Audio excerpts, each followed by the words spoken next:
Ce qu'on va essayer de voir ensemble, c'est comment à travers des jeux vidéo et du paratexte qui a trait à des jeux vidéo qui ressortissent au genre horrifique, et on verra que je vais un tout petit peu élargir cette thématique, nous allons voir quels sont les enjeux sur le plan de l'image relatifs à la constitution d'un appareil paratextuel, et ça à travers le prisme de l'illustration. De là, nous observerons comment peut advenir une double médiation, alors j'essaierai d'expliciter, ouvrant potentiellement ces images à un au-delà de la sphère du média jeu vidéo. Alors bon, comme je vous l'ai dit, je vais essayer d'éclairer quelques points pour commencer cette présentation. Alors, je vais essayer de ne pas me tromper. Non, ça a changé. Ça n'a pas changé. Voilà, je ne connais toujours pas les touches. Hop, voilà, c'est bon. Donc, à propos de ce paratexte, vous n'êtes pas sans savoir que la diffusion et la commercialisation de titres vidéoludiques, de production, entraînent nécessairement la production d'images, de tout un cortège d'images, à savoir trailers, affiches, flyers, box art, key art, alors je reviendrai un tout petit peu sur ces termes plus tard, qui accompagnent, qui entourent, qui apparaissent comme des satellites autour des productions vidéoludiques et qui participent à la création d'un gamer space, pour reprendre le terme de Théo Plos, c'est-à-dire d'un espace d'interconnexion entre les mondes imaginaires déployés dans les jeux et le monde physique, qui étend les limites de l'expérience vidéoludique en intégrant dans son périmètre toutes les productions qu'un jeu peut drainer avec lui. Et toutes ces images que je désigne pour l'instant de satellites, donc comme je vous l'ai dit, et c'est le thème même de mon intervention, relèvent du paratexte. Alors, un petit rappel très bref, encore une fois j'ai essayé de faire quelque chose de visuel pour gagner un tout petit peu de temps, pour vous indiquer que ce que je vais vous proposer, à savoir au niveau du paratexte, c'est quelque chose qui relèverait pour moi plutôt de quelque chose qui appartient au domaine de l'épitexte et en l'occurrence, plus précisément, un terme que je me suis permis d'inventer, en tout cas dans le cadre de cette communication, à savoir quelque chose qui relèverait plus justement de l'épi-iconicité d'un objet épi-iconique, dont la fonction serait, et on va le voir, on va essayer de voir comment ça procède, serait de renforcer l'imaginaire propre au jeu, dont elle transcrive et extériorise les composantes ludiques, narratives et surtout iconographiques. Et c'est là qu'on va aborder un problème supplémentaire, c'est que ces documents relèvent de l'illustration. Alors, c'est une des premières questions que j'ai été amené à soulever lors de la préparation de cette intervention, c'est que ce terme illustration ne nous aide pas véritablement dans le langage courant. On va parler d'illustration, de documents illustratifs, mais en réalité, si on se rapporte à la définition du terme illustration, on a une définition au sens strict qui indique que le principe même de l'illustration est de donner à voir, sous la forme d'un artefact visuel, ce que le texte évoque sous la forme de mots. Alors là, on est un tout petit peu coincé par l'idée de texte et de l'utilisation de mettre en image des mots. Et l'idée d'illustration renvoie à l'idée de représentation, à savoir de présenter une seconde fois et de figurer à nouveau ce qu'il y a dans le texte. Cette définition a pour elle sa clarté, mais elle enferme dans une affirmation de la subordination de l'image au texte, ce qui nous pose souci dans le cadre du jeu vidéo, même si on pourrait étendre cette idée-là et aller vers l'idée du code pour retrouver cette notion de texte, mais ce qui n'est pas mon propos ici. Mais, fort heureusement, il est possible d'observer l'illustration à travers le prisme de l'opération qui est en cours dans le travail de l'illustration. Et pour ça, je vais pouvoir invoquer Hubert Damisch, qui nous livre cette définition, cette précision qui me semble très intéressante, c'est que le mot illustratio, qui en vieux français aura eu d'abord le sens d'apparition, indique assez la finalité à laquelle obéit l'image. Il s'agit dans tous les cas de donner à voir, de manifester sous une espèce concrète un objet, un phénomène, un événement, une pensée qui, dans les conditions normales d'appréhension ou de lecture, échapperait à toute prise sensible, au moins immédiate. Ce qui est intéressant ici, ce que relève Hubert Damisch, c'est que nous pouvons retenir la capacité de l'image, dans la fonction d'illustrer, à mettre en lumière, à opérer par transfert une traduction d'un contenu ou d'une intention. Et c'est précisément ce point-là que j'ai observé. Et ce que l'on va observer ensemble à l'aide de documents concrets, c'est comment les intentions qui sont contenues dans le jeu autour du travail des développeurs peuvent être transmises aux joueurs et comment peut opérer ce travail de médiation qui est la problématique qui nous regroupe ici. Donc les illustrations que je vais vous présenter sont donc à comprendre comme appendice ou satellite, j'employais déjà ce terme tout à l'heure, d'un objet visuel qui leur préexiste et dont elles cherchent à transcrire le contenu comme la teneur, réalisant ainsi un premier travail de transfert qui permet ensuite une médiation avec le public. Et c'est précisément cette mécanique qui est propre à cet élan d'illustration comme médiation qu'il nous faut tenter de cerner afin de saisir quelles en sont les modalités et de là observer leur incidence sur la qualité de la médiation et l'efficace même de ces images. Alors, encore un dernier jalon avant d'entrer dans le vif du sujet. Pour vous expliquer, vous avez peut-être remarqué depuis tout à l'heure que je ne présente que des illustrations qui relèvent à la fois de box art, donc d'illustrations de jaquettes de jeux, d'affiches publicitaires ou d'images de sites web qui renvoient à la thématique de l'horreur. Et donc bien évidemment, je vais faire un tout petit point pour vous expliquer ce parti pris, parce que c'est un parti pris, j'aurais pu élargir ma recherche par rapport à d'autres genres vidéoludiques. Il se trouve que, premièrement, c'est mon domaine d'études en particulier, et que on retrouve dans le jeu vidéo d'horreur toute une série de caractéristiques, d'éléments au niveau de l'iconographie qui sont clairement identifiables dans les visuels, dans le paratexte, qui vous permettent ensuite de dresser un constat de ce qui se produit au niveau de l'illustration. Et pour citer Bernard Perron ici présent, il y a une phrase qui revient régulièrement dans ses textes, c'est que le genre vidéoludique est le genre par excellence. Et effectivement, en raison de sa radicalité et de ses mécaniques ludiques et de son iconographie, cette famille de jeux constitue un terrain d'étude idéal en tant qu'il se laisse aisément cerner pour peu qu'on en possède les clés. Et justement, je voulais faire un point très rapide sur... Alors là, malheureusement, je vais aller extrêmement vite, alors qu'on pourrait y passer un colloque entier, mais sur ces clés. Et ces clés, au niveau de la grammaire ludique, qui est commune à tous ces jeux, ces clés sont fondées sur l'expression de la contrainte, de la carence et de la résistance, sur les points que moi j'avais retenu dans mon approche du jeu vidéo d'horreur, dans mon travail de recherche en thèse.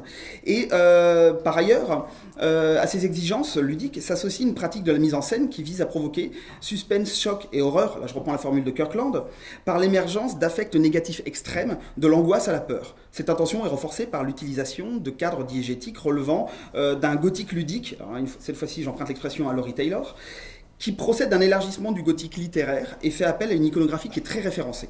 Et c'est cette iconographie que j'ai essayé de vous résumer en très très peu d'images, là vous en avez que 3 malheureusement, mais qu'on va essayer de voir émerger dans le paratexte vidéoludique. On va voir juste après. En tout cas, voilà. Le dernier point, ce qui va apparaître dans les illustrations que je vais vous proposer, c'est également le déploiement de toute une iconographie monstrueuse, ce qui a été mon objet de recherche en particulier, qui permet la représentation et la mise en image de substances et de fluides qui sont objets de dégoût, au premier rang desquels s'inscrit bien évidemment le sang. Et ce qui me permet, alors ça c'est ma petite astuce, vous verrez pour la fin de ma communication, d'élargir mon objet d'étude, pas uniquement au genre vidéoludique, mais à ce qu'on pourrait appeler, en employant les termes d'Olivier Schaeffer quand il analyse le cinéma d'horreur, à savoir d'un style sanglant. C'est-à-dire quelque chose qui... un style déployant, une langue symbolique qui prend corps à travers la représentation du sang. Nous allons donc pouvoir commencer, enfin, à arriver sur le terrain sur lequel je voulais vous amener. Alors, ce que je vais essayer de voir avec vous rapidement, malheureusement, c'est que ce que j'ai pu observer en analysant le paratexte, c'est qu'on a plusieurs mouvements qui s'opèrent à travers le temps et qui est lié aux spécificités du médium vidéoludique, mais également aux approches d'illustration. Et ce premier mouvement, c'est un mouvement d'expansion de l'imaginaire qui est porté par les jeux et qui s'appuie pleinement sur la fonction épi-iconique de ces images, c'est-à-dire leur capacité à se constituer en satellite autour des jeux. Et l'autre deuxième mouvement qu'on verra dans un deuxième temps, c'est celui de condensation qui réduit la matière des jeux à un nombre limité de signes dont la force toute métonymique ouvre par ailleurs la possibilité de l'échec de ces illustrations à mettre en lumière le jeu. Et on a un premier exemple ici, je remonte dans le temps avec vraiment un ancêtre des jeux d'horreur, à savoir Haunted House qui est sorti en 1982 sur Atari 2600 et qui est accompagné d'un matériel paratextuel qui est assez significatif. On retrouve avec une iconographie qui, dans le jeu, pour l'instant en regardant simplement le jeu, avec une iconographie qui est extrêmement limitée, qui est pour ce qui est du décor à deux doigts de l'abstraction, pour ce qui est de la représentation extrêmement simple vu que les yeux sont signifiés par des carrés blancs. Voilà, on est sur quelque chose d'extrêmement réduit et c'est la même chose pour les monstres, les fantômes, les araignées. On se retrouve avec quelque chose qui est signifié à l'aide de très très peu de pixels. Et bien qu'on soit ce qui est intéressant malgré tout, c'est qu'à la lisière de l'abstraction, Haunted House pose les bases du gothique ludique dont j'ai parlé juste avant et qui structure l'horreur vidéoludique. Et finalement, on a un programme iconographique au sens classique du terme qui recoupe déjà et qui pose tous les éléments qu'on va retrouver dans Resident Evil plus d'une dizaine d'années plus tard. Et ce qui est intéressant, c'est que le jeu peine à donner corps à cette iconographie. Et le paratexte va venir ici se substituer, ou en tout cas donner une grille de lecture. Il va permettre de comprendre. On a un travail d'illustration qui est vraiment intéressant pour le coup. Là, ici, vous avez des affiches publicitaires, le manuel du jeu, vous avez une PLV tout en haut qui était accrochée dans les boutiques, où on a tout le lexique de l'horreur vidéoludique qui est déployé, avec ces yeux qui convoquent l'idée de fascination et d'effroi, ce manoir hanté, cette maison qui donne la silhouette de la PLV, on a les chauves-souris pour les antagonistes effrayants, les créatures monstrueuses, voilà, on a toute une série de codes, un jeu sur les couleurs avec ses couleurs crépusculaires, voilà. Je pourrais passer plus de temps, mais on a ici tout un déploiement iconographique qui permet de consolider l'imaginaire du jeu et montrer et détendre ce qui est en germe dans le jeu et que le jeu ne peut pas, parce qu'on est sur Atari 2600 encore une fois, ne peut pas développer. Et finalement, ces documents vont servir de décodeur au jeu.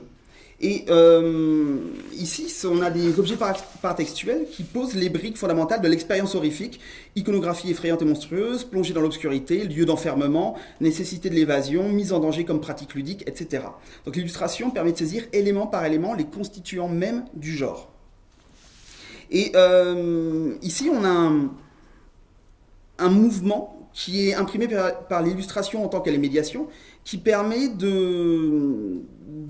d'élargir, de participer à l'expansion du monde du jeu. Et encore une fois, comme je le disais, au-delà du monde du jeu, au gamerspace. Et à ce titre, j'ai un autre exemple qui nous permet d'avancer un tout petit peu dans le temps, qui est Sweet Home, et qui est un exemple heuristique de l'articulation entre paratexte et jeu vidéo. C'est publié 7 années plus tard, Haunted House, et ce jeu ici a la particularité d'être conçu en parallèle du long métrage éponyme qui est réalisé par Kiyoshi Kurosawa. Et alors, on ne peut pas vraiment dire qu'il y a une inversion du processus de médiation, mais ce qui est difficile ici, c'est d'établir ce qui finalement relève de l'illustration entre les deux médias. Et l'image témoigne ici d'une boîte de jeu. Alors, je vous ai mis 2 boîtes de jeu. Il y a la version japonaise où on voit les acteurs du film qui sont reproduits, et la boîte américaine où on a juste le manoir, et là qui renvoie clairement, on est dans le manoir Spencer, on est déjà dans ce type d'iconographie, sachant que ce jeu-là a servi de base pour développer Resident Evil. Premier opus. Et ces images de surface, donc ces couvertures, qu'elles soient ou non liées au film, en tout cas indiquent le contenu horrifique du jeu, sans se constituer cette fois-ci en mode d'emploi. On a le thème, l'univers qui est déployé, mais on n'a pas le mode d'emploi, l'effet mode d'emploi qu'on pouvait avoir sur le jeu précédent. Et c'est relativement significatif quand on voit les images non, c'est de l'autre côté. Quand on voit les images du jeu, c'est qu'ici, la nécessité de pallier à l'indigence, entre guillemets, graphique du jeu n'est plus aussi impérieuse que dans le cas de Haunted House. On a une image ici qui est déjà beaucoup plus développée en termes de signes, en termes de représentation. Et donc, par ce fait même, le matériel paratextuel est beaucoup plus libre de développer l'univers du jeu et de se constituer vraiment en satellite. On commence à prendre des distances. Je prends cette image satellite, pas pour rien, parce qu'au départ, il y a vraiment l'idée qu'on est très proche de l'objet de base. Et ce que je vais essayer de vous montrer, c'est qu'on a un éloignement qui s'opère au fur et à mesure de l'évolution du média. Et ici, on a quelque chose qui se révèle proprement épi-iconique. On a quelque chose qui constitue un élément qui gravite autour du jeu. Et cette tendance que je qualifierais d'expansionniste se voit confirmée par le paratexte. Je prends un exemple encore plus en avant dans le temps, en tout cas plus proche de nous, par ici des documents qui ont trait à la série Splatterhouse. Alors là, vous avez, ce qui m'intéressait, c'est surtout le mini-comic qui était livré avec l'édition de 1990 sur TurboGrafx 16 de Splatterhouse, et qui envoie l'idée de transmédialité qui fait florès depuis. Alors si je veux continuer dans l'horreur, bien évidemment Resident Evil, c'est vraiment la série qui a développé le transmédia de manière la plus massive, et ici, le jeu, ce qui est intéressant, c'est que vu que le jeu Splatterhouse est un jeu d'arcade, donc on est limité sur l'expérience de jeu, sur le noyau du jeu, de l'expérience ludique, finalement, à travers le paratexte, le jeu trouve à s'ouvrir et à développer au-delà du temps de jeu lui-même, ce qui est le principe même, justement, de la constitution du gamerspace. Et ces images qui gravitent autour de lui permettent d'enrichir son univers. Donc, pour essayer de conclure cette première partie, ce que montre la présentation de ces 3 jeux, c'est qu'à mesure que les productions vidéoludiques développent une plus grande lisibilité et intelligibilité, alors au sens de Barthes, mais malheureusement je ne vais pas pouvoir développer ici, de leur contenu iconographique, le matériel paratextuel vidéoludique tend à s'émanciper du contenu même des jeux, et dès lors, et c'est ce qu'on va essayer de voir maintenant, il s'agit de se demander jusqu'à quel point le développement du caractère épi-iconique de ces images reste viable, et c'est-à-dire à quel moment le travail de médiation entreprise cesse d'être pertinent, voire même opérant. Et on arrive sur ce que j'appelle l'illustration comme chambre d'écho, et à travers la notion d'intericonicité jusqu'au décalque. Donc, afin d'observer ce rapport à l'illustration au matériau de base dont elle doit assurer la médiation vers les joueurs, on va essayer de s'arrêter. Alors là, j'élargis directement le spectre des. Je ne m'arrête plus sur un jeu en particulier, mais plutôt des catégories iconographiques d'illustration. Et ici, je vous l'ai annoncé tout à l'heure, ce qu'on va essayer d'observer, c'est un phénomène plutôt de condensation et d'autonomisation des images illustratives qui induit un mouvement qui vise à une certaine efficacité en resserrant le propos des images gravitant autour des jeux à des éléments spécifiques, des éléments iconographiques qui sont clairement identifiables. Et ces images ne sont plus contraintes de donner un aperçu permettant de saisir largement les enjeux, voire de déchiffrer les jeux dont elles sont le prolongement. Leur mission n'est plus de se substituer à des représentations trop peu lisibles ou évocatrices. Dès lors, elles se permettent d'insister sur un élément clé à même de capter l'attention, de marquer favorablement les potentiels acheteurs ou les fans de la série. Et ce que vous pouvez observer déjà à travers cette iconographie, c'est qu'on a des éléments, et je vais vous montrer ça à travers les prochains exemples, mais on a des éléments qui sont reproduits de manière de plus en plus systématique. Certains jeux et certains documents iconographiques essayent d'insister sur des éléments spécifiques. Ils vont se resserrer sur l'expérience de jeu, vont insister à travers le vocabulaire choisi. J'ai pas parlé je pourrais parler des polices de caractère, il y a plein de choses à analyser, mais encore une fois, on n'a pas vraiment le temps. En tout cas, on va avoir tout un travail d'analyse, d'analyse possible autour de chaque élément iconographique présent dans le jeu. Et ces éléments-là sont reproduits de telle sorte qu'au bout de certain temps, on arrive à une iconographie, alors je démultiplie ma galerie d'images, une iconographie qui est dans la citation pure et qui ne traite finalement plus des jeux dont il est question, mais qui va plutôt faire des renvois à des genres spécifiques. Alors quand les jeux vont un peu plus s'orienter du côté de l'action, les exemples avec Resident Evil 5 ou alors la réédition HD du 4, où on a finalement une iconographie qui convoque plus le jeu d'action que le jeu d'horreur. Mais vous voyez qu'on a des images spécifiques, des motifs qui se répètent, avec le motif des yeux, le motif des mains, le motif de l'étouffement, le motif du crâne, etc. Des choses qui deviennent hyper stéréotypées et qui finalement n'ont presque plus de rapport direct avec les jeux en question. Dans l'exemple de Dead Space 2, par exemple, on reconnaît le casque d'Isaac, mais finalement, c'est pas le casque qui importe. C'est le fait d'avoir ce visage qui évoque un crâne, à l'instar de Splatterhouse ou de Colat. Donc voilà, on a vraiment une répétition, un jeu d'écho et finalement une iconicité qui fonctionne ici, qui opère, mais qui devient stérile. On n'a plus il n'y a pas d'ouverture, d'élargissement de ce contenu iconographique. Et ce que je vais essayer de vous montrer dans ma dernière partie, c'est comment, à travers un exemple précis, et là c'est là où je triche un tout petit peu, j'élargis l'horreur à ce que j'ai évoqué, au fameux style sanglant, à travers le jeu Bloodborne, pour vous montrer comment finalement on a la possibilité d'avoir malgré tout des visuels paratextuels qui ouvrent ce champ des possibles et qui ouvrent non plus qui n'engagent non plus un resserrement iconographique qui fait que finalement ces jeux, ces illustrations tournent en boucle sur elles-mêmes, mais vont ouvrir un champ qui dépasse le domaine du jeu vidéo. D'où le titre de mon intervention sur la survivance. Et ici, Bloodborne ne reprend pas, comme je l'ai dit, les codes horrifiques, mais il n'est pas à douter qu'il relève de ce que j'ai évoqué, ce style sanglant. Et il s'inscrit pleinement dans une tradition ludique qui fait de la monstration du sang et d'actes sanglants des éléments iconographiques clés. Mais c'est pas là-dessus que je vais m'arrêter, c'est plutôt sur l'univers que développe le jeu. Un univers qui, à travers toute la construction et au-delà des références qui sont choisies et qui ont été présentées par les développeurs, donc From Software en l'occurrence, Bloodborne fait signe vers un romantisme pictural et également littéraire, et vers les artistes qui ont nourri ce mouvement de Fuseli à Piranèse. Et au-delà de la réalité du jeu et du fait que ça soit modélisé en 3D, quand on est face aux représentations, et là je parle des environnements, représentations de Yharnam, on a véritablement des jeux qui font des représentations qui font écho aux villes, châteaux, cathédrales qui se dressent ou s'écroulent dans les œuvres d'Hubert Robert, Thomas Cole, John Martin. Alors, j'accélère, mais aussi Louis Daguerre, Friedrich, qu'on a vu, je vais revenir sur Friedrich, et sur encore Lessing ou Böcklin, voilà, je pourrais faire toute une histoire de l'art, toute une filiation, mais alors malheureusement, j'arrive sur Friedrich et Bloodborne ensemble, ce qui va être intéressant, c'est que dans Bloodborne, On a vraiment une mise en relation avec l'architecture, avec l'espace de jeu, l'univers, le monde du jeu, qui engage une relation au sublime, qui motive directement la constitution de l'architecture de ces lieux, à travers l'exaltation d'un imaginaire et l'expression d'un sentiment de ravissement horrifié. Donc là, j'évoque le delight de Burke, mais encore une fois, je ne vais pas pouvoir m'étendre. Et comme l'écrit, je vous parlais du gothique littéraire, comme l'écrit Eugénia de la Motte, à propos du roman noir inventé à la fin du XVIIIe siècle. Le gothique, et sa définition pour moi correspond à une définition parfaite de Bloodborne, le gothique donne une version extrême d'un monde d'individus isolés, condamnés à des relations prédatrices entre eux et menaçant en conséquence l'ordre social. Là, on a la définition précise quasiment de ce jeu-là, alors que la définition à l'origine est celle du gothique, du roman noir et du gothique littéraire.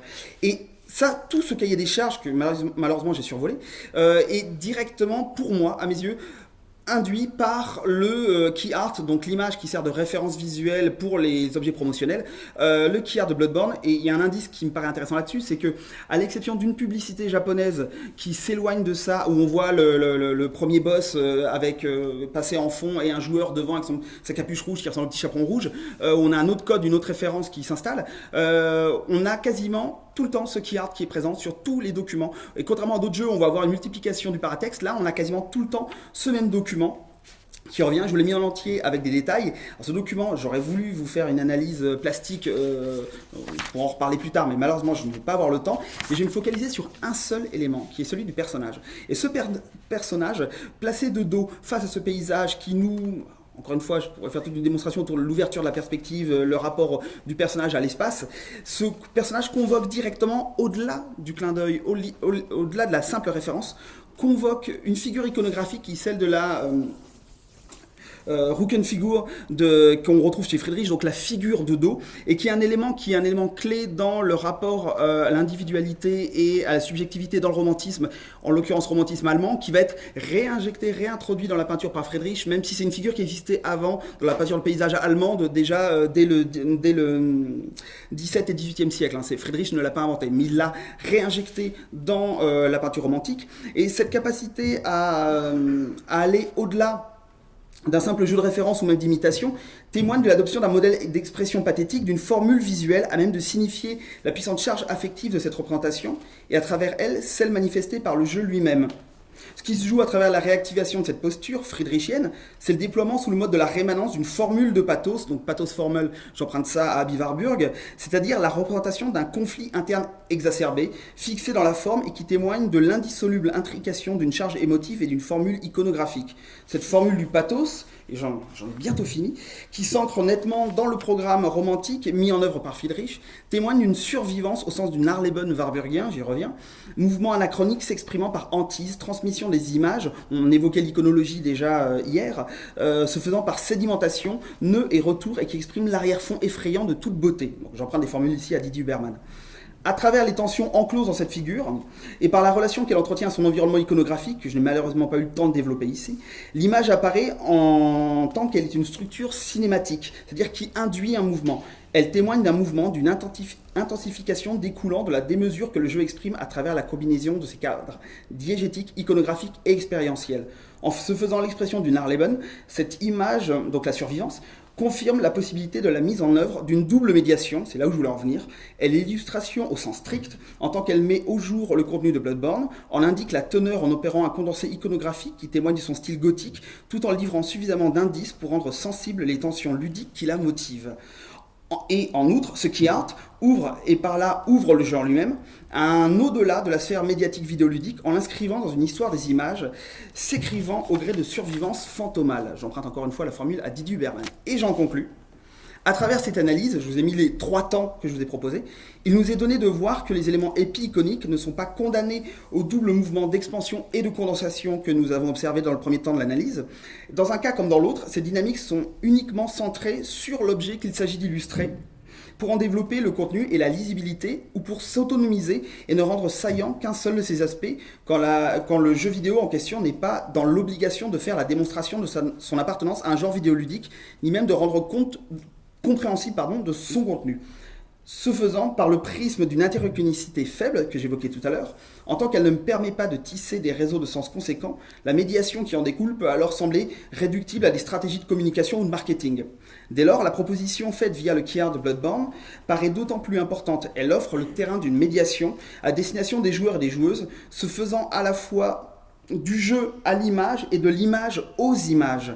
Les qualités intrinsèques de la direction artistique et, le game design, et du game design du jeu de From Software rendent possible la création d'un paratexte qui, en plus de s'acquitter de sa fonction herméneutique, témoigne dans le jeu des survivances qu'il manifeste l'inscription du média vidéoludique dans l'histoire des images. Et je vous remercie.